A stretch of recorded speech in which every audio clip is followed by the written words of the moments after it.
Episode 35, dated the 3rd of June, 2020. This is Mark Roman Empire, also a podcast. Clearly not a normal episode. No cold open, no guest, no check-ins with any of my family, and there's no cards for Hero Tears this week. Unless you've been living under a rock, I hope you can recognize we are living in extraordinary times. If you like the show and you want to support it, go to markromanempire.com, and that'll give you options on how to do just that. As far as promotional stuff for me, we're going to leave it at that for this episode. George Floyd was murdered by a white police officer. That's the takeaway. If you want to go further, George is not the only black man to suffer that fate. It's become routine.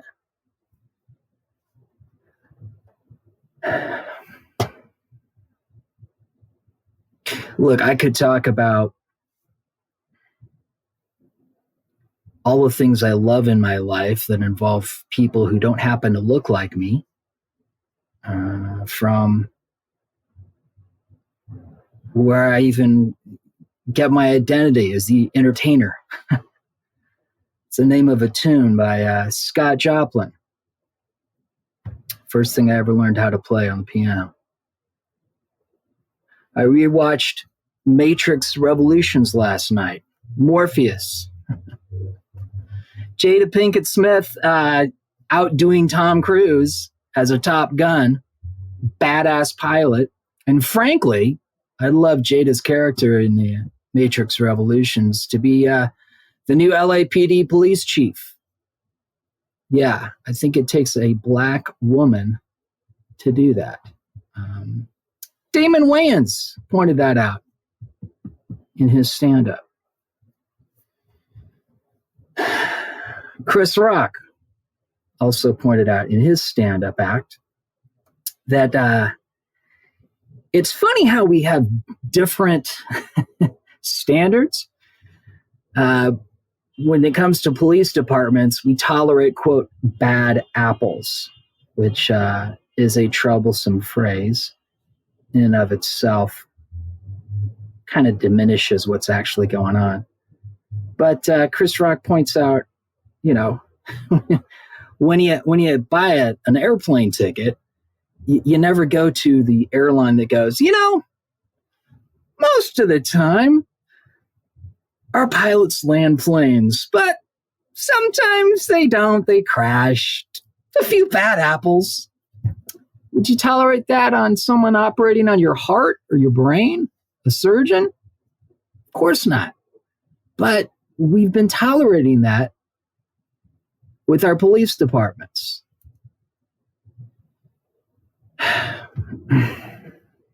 So what do I do as a 6-foot-tall white guy? Well, I can read. I can listen. A friend of mine, her brother died almost a decade ago. He had a mental health crisis in public. Police were involved. He died. Has he gotten justice? Has she gotten justice? Not yet. That's here in California.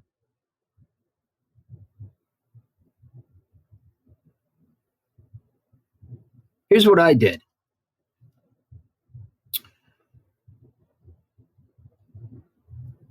The protesters are in my neighborhood, and I notice how the protesters are getting conflated with the looters, like they're the same people. Well, if you feel that way, call me a looter, because I joined the protest yesterday. I walked with people, men and women, some who looked like me, many who didn't.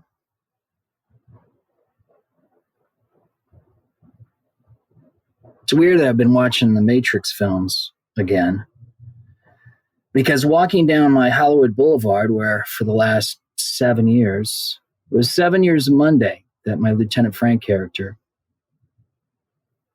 has existed. I performed that character many a time on that boulevard. And to walk down that boulevard, see it all boarded up.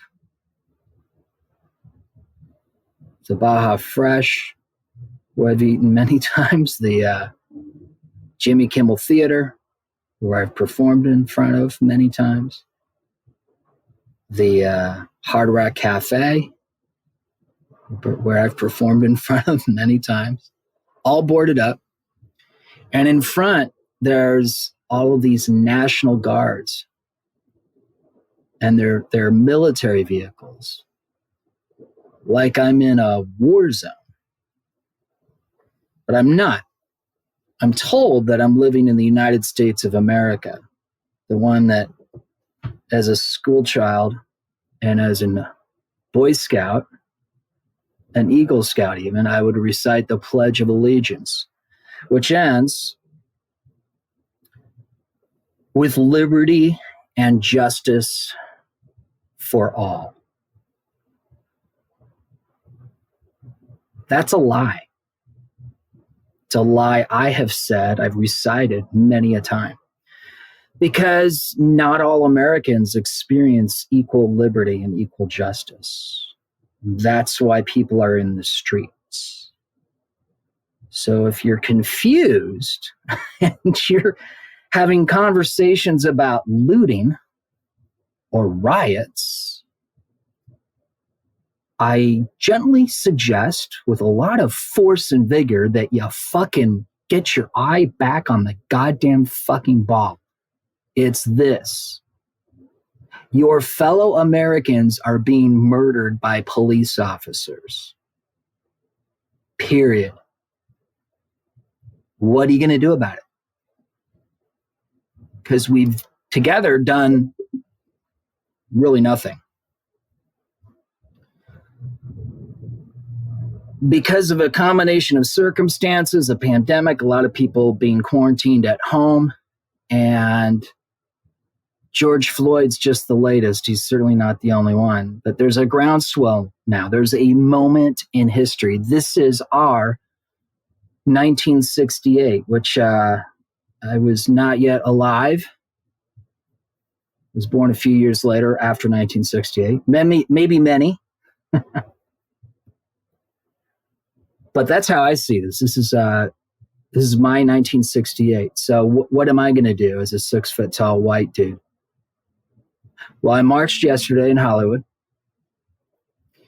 Today I ran a couple of errands. I saw other folks who had marched today.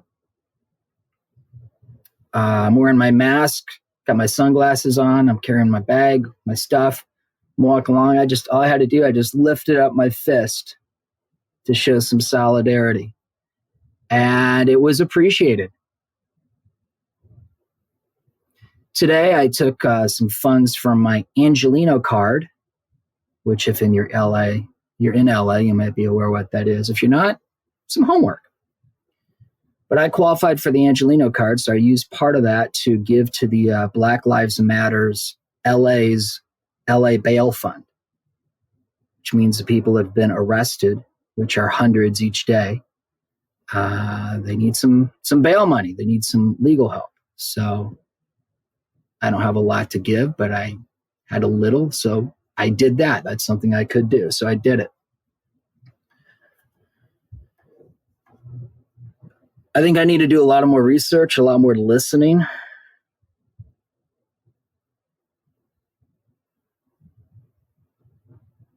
But I think I'm in a position where other people who happen to look like me, I have a responsibility to challenge what's being said. And the social media to me is a tool. So I try not to engage in it because you don't solve problems in social media.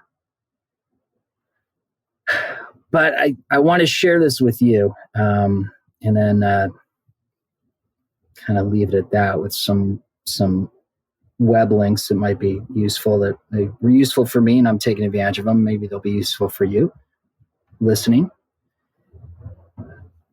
Someone from my former industry, mortgages and real estates, up in the San Francisco East Bay area, they posted something that I presume a lot of people are posting. They see their small town with all the businesses boarded up and they're shocked by it. They say a few things that honestly, I'm like, it kind of reeks of some white privilege there, but that's okay. I feel like it's coming from a good place.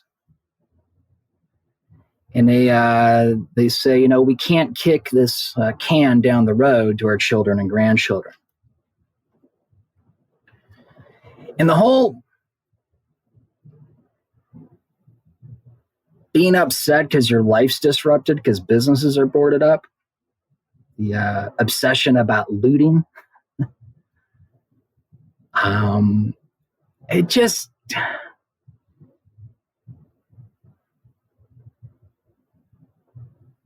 I think I'm being kind to say that's a bad look.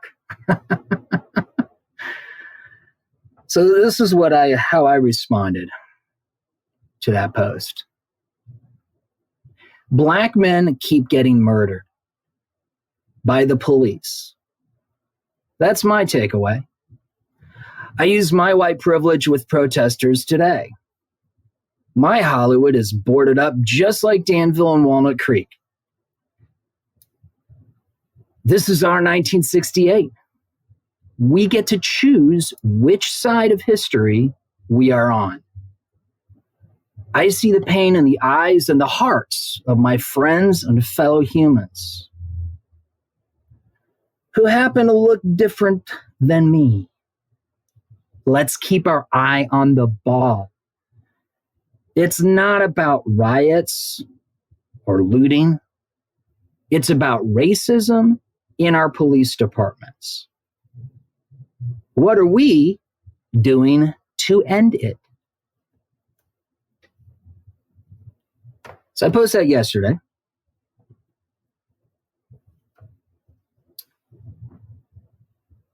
Today I wake up and someone had responded, sounds like a little of white guilt. Where did you grow up? I grew up in Oakland.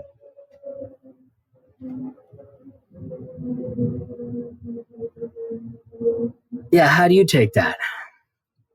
I waited 7 hours, and this is how I responded. Please take a deep breath and rethink what you said. I heard a dog whistle that treats our fellow humans like trash. Whether you grew up in Oakland or I grew up in Auburn doesn't change this ugly fact. White cops routinely kill Black humans. I'm an Eagle Scout. I don't see all of my friends experiencing the liberty and justice for all we lie about when we recite the Pledge of Allegiance. It's that simple. This is a moment in history, a turning point. Are you helping to end racism? Or will you stubbornly remain part of the culture that abuses and kills people who don't happen to look like you? Why am I the only person in this thread pushing back on what you said? This is why people are marching in the streets peacefully before curfew, like I did yesterday. The gentleman's name. I challenge you to become a better human being. Help your fellow Americans enjoy the freedom it appears you take for granted. It's never too late to start. Apparently this guy, who I don't believe I've ever met, he just had a birthday, and apparently he was born in the 40s. I'm sorry, growling, get off my lawn. I don't buy that excuse. Yeah. I got aunts older than you, fella. And they actually marched in 1968. What are you doing? I mean, if a 6 foot tall white dude like me doesn't push back on another white dude saying shit like sounds like a little of white guilt, where did you grow up? I grew up in Oakland. Who's going to push back? There's a lot of people who don't look like me that have been trying to push back their entire fucking lives. And where has that gotten them? They're still unequal. And it takes a global pandemic combined with a string of murders by the police. And there's this unique moment now where apparently we're finally, maybe, hopefully, going to address this a little bit. Just today, the murder charges got upgraded, and the other 3 officers in Minneapolis got charged. Just today, the LA city budget, which was just recently passed and was uber generous to the LAPD. Did you know that LAPD officers make more than LA school teachers? And that's a new thing? That wasn't the case a few years ago. Well, today, suddenly, magically, this is a ABC Channel 7 local news posting from just an hour ago. Amid protests, LA City Council members introduced legislation to cut at least $100 million in LAPD funding.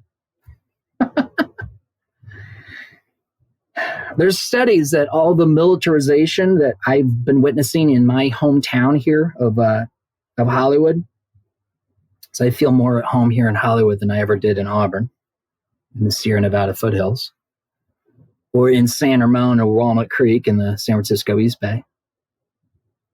There's studies that show that clearly the militarization of the police actually creates more problems. That's what creates more riots and more violence. Where's the Yoda police officers? Where are the human beings that are like Jada's character in the Matrix Revolutions? Just cool-headed, especially under pressure, steely-minded, able to negotiate calmly, even while super high stakes and life-threatening situations are swirling around your head. Why are we not hiring people like that to be police officers? It's not an ordained right to be in law enforcement. It's a fucking privilege. And you better be goddamn qualified. And if you're not, we the citizens have a right to get you the fuck out of our town. You're not welcome. If you don't live in my town, why are you policing me? I belong to a union. I'm really proud to be a member of the Screen Actors Guild, SAG-AFTRA. But if you're a member of a government labor union, that's not the same. And if you're a member of a government labor union where part of your job allows you to use deadly force, I'm sorry, you don't have rights. I don't kill people. That's not a threat when I act, okay? Any police officer, from the smartest police officer all the way to the stupidest police officer, from the police officer that I personally know many, that I might look to and I might say, I respect that person. I think they're responsible. I think they actually make my community safer, all the way down to those who routinely kill Black men and sometimes Black women.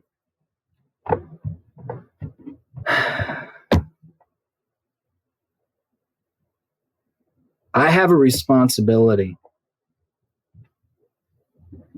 to listen to my friends who don't look like me. I have a responsibility to, on my own, research, because they're going through a fucking lot right now. The last thing I need to do is go to any of my friends who do not look like me and say, hey, so what's it like being Black? You know, there's this thing called the internet. There's also a lot of great art. You know, I could watch Watchmen on HBO, which I did, and it gave me some insight on a historical event in Oklahoma in the early 20th century, a town that was pretty much run by a lot of very successful Black Americans. And that town was burned to the ground by white supremacists. I didn't learn about that in grade school. I didn't learn about that in middle school. I didn't learn about that in high school. I didn't learn about that in college.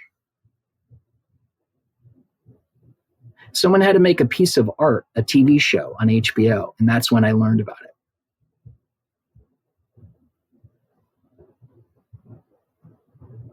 That's an indictment.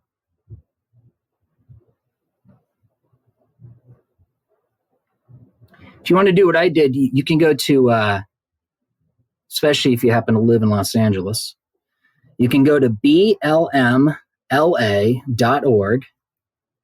and there's a lot of great information there. If you want to contribute to the LA Bail Fund like I did, there's a link to do that. If you're outside of LA, there's the national organization, blacklivesmatter.com. Check it out.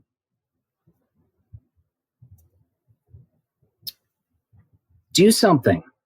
Be someone your kids and grandkids can be proud of.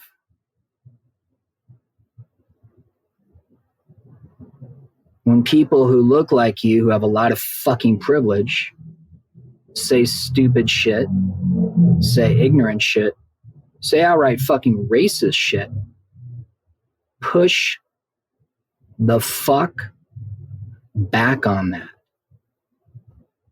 without apology. And if I have to hear another local TV broadcaster apologize for foul language or graffiti that has one of Carlin's 7 dirty words on it, I'm going to lose my fucking mind. It's usually white ladies reporting the news. Often, but not always, my fellow Screen Actor Guild members. So fucking stop that shit. All right? Dirty words like looting is not the issue right now. Okay? If you're worried about your children and racism, it's people who look like me that have that fucking burden. It's up to us to do that shit. And we fucking dropped the ball for 400 fucking years since the beginning of the Republic. So I'm sorry, this is not a usual episode. Hopefully, can get back on track next week, but we might not. There's a moment right now, and maybe we can do something good with it. I'm mildly encouraged.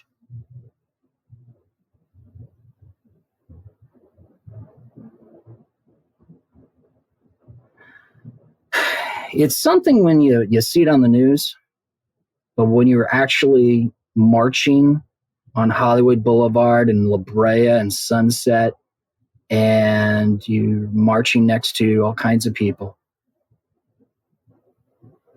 all kinds of different looks, heights, weights, appearances, clothing, stride, mojo.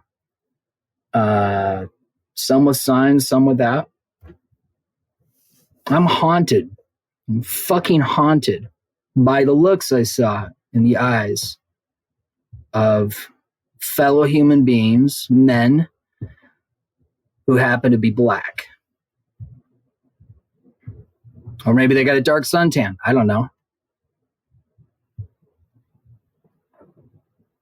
A bunch of black Thomas Jeffersons. Does that phrase sound weird to you? It's actually a historical fact. Thomas Jefferson fucked the slaves that he owned. That's what one of our founding fathers did. And there was a lot of children that resulted from that. So it's part of our history. This allegedly great nation of ours. So I'm looking at these fellow human beings. I'm looking in their eyes.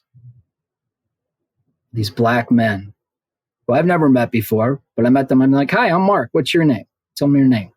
I fist bump them. I'm wearing my mask. But you know what? Some things are a little more important than worrying about getting a virus.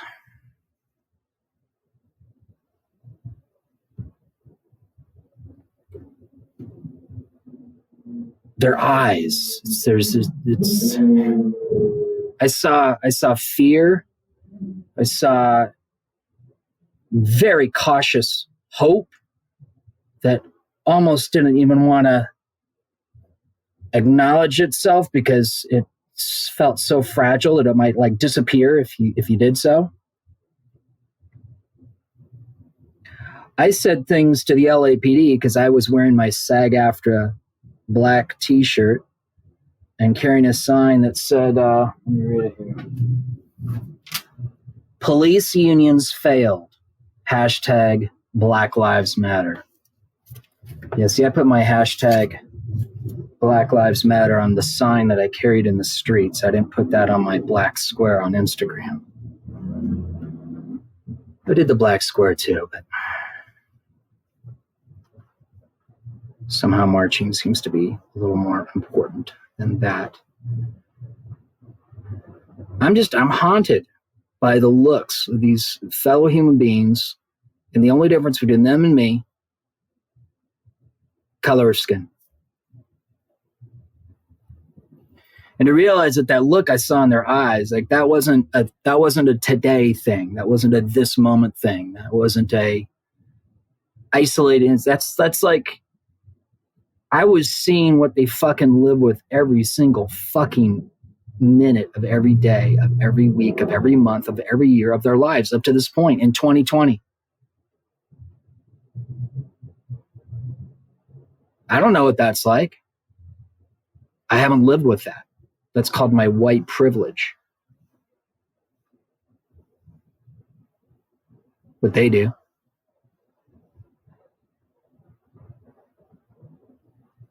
And even though the try phrase, I have black friends, I do. I'll be 50 soon.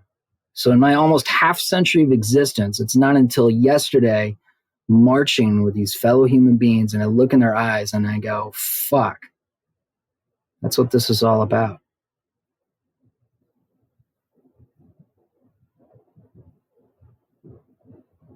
I didn't get it.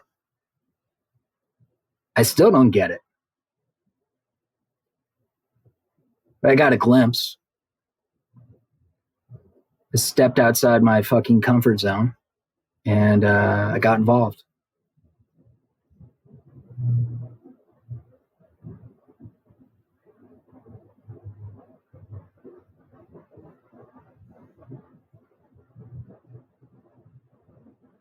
Am I virtue signaling here? I don't know.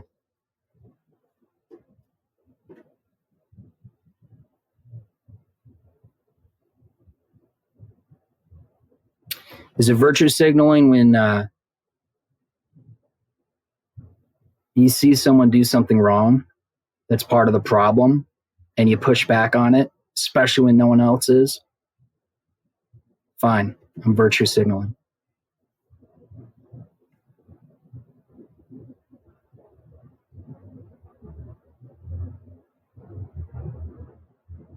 Things are not all right.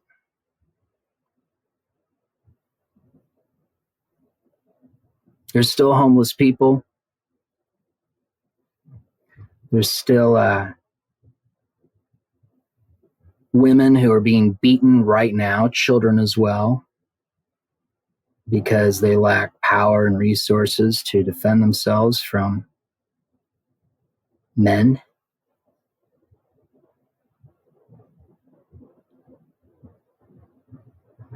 Right now, there's a black man driving a car on the 101 freeway here in LA. And now he's on the 405. And suddenly there's an LAPD vehicle or maybe highway patrol in his rear view mirror. No lights. Just there in the background, maybe a different lane, but he can see it. What does that feel like? To be that black man in that driver's seat, in that car with that police vehicle in his rearview mirror. What does that fucking feel like? Well, if you look like me, you should ask that question a little more often. I am. Because until we do and we get a little more involved, the Pledge of Allegiance, it's a fucking lie. It's a goddamn fucking lie. And every time you say the Pledge of Allegiance, it's like you're lying. You're lying to yourself and you're lying to everyone that can hear it. You're lying to your children when you say the Pledge of Allegiance. Because right now, still in 2020, we don't have liberty and justice for all. Sorry for being such a downer, guys. But it's heavy times, you know? And you'll wonder why I'm building an empire. Anyway, go to blmla.org if you're in Los Angeles or you want to make a difference in Los Angeles. You can also go to blacklivesmatter.com to find your own local chapter and or address the issue nationally. This is an excruciating process, and it takes all of us. So I certainly don't have all the answers. I got a lot of fucking questions. Do you have questions? Do you have questions for your local police department and their officers? Here's a question you can ask your local police officer. Where did you sleep last night, officer? What zip code? And if they tell you a zip code that's not your zip code, then I encourage you to go watch the film Copland with the guy from Rocky. Whose name?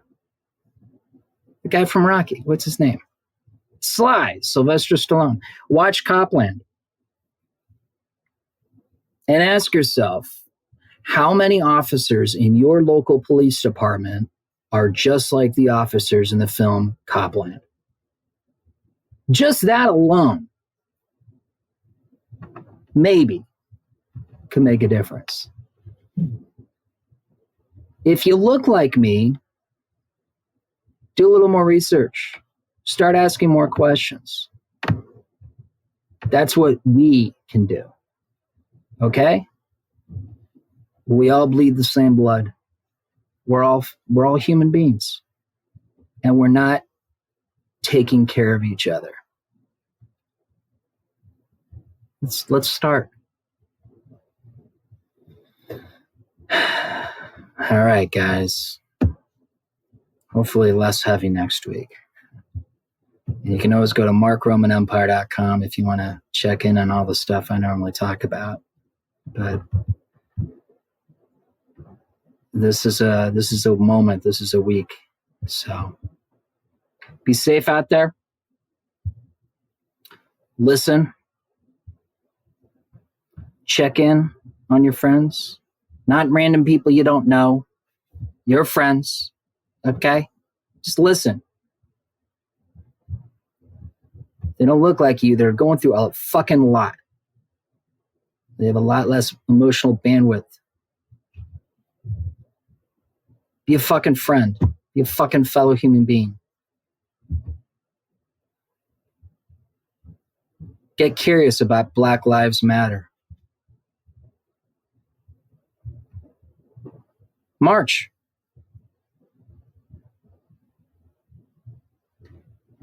Look at life through the eyes of someone who doesn't look like you. Get curious about that.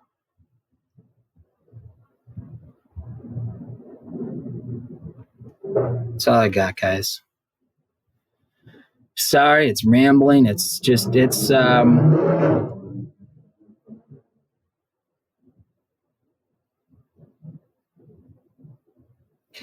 is a time to be uncomfortable. This is a time to ask really difficult questions. This is a time to have confrontations, honest, productive confrontations with people maybe that you love and that are important to you.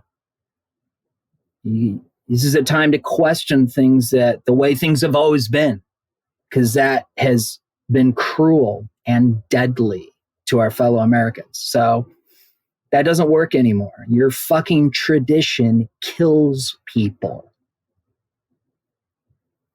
So let's fix it. Let's listen. Let's help. And maybe I can find something funny for you guys next week or the week after. I bring some guests back. I got some cool interviews already in the bank. Got a few more scheduled. When it's time. All right, guys. Be safe out there, and hope your fellow human sisters and brothers and humans of a more interesting gender enjoying the same liberty and justice that you enjoy. We should all be able to enjoy that. Let's help each other do just that, all right? Be safe.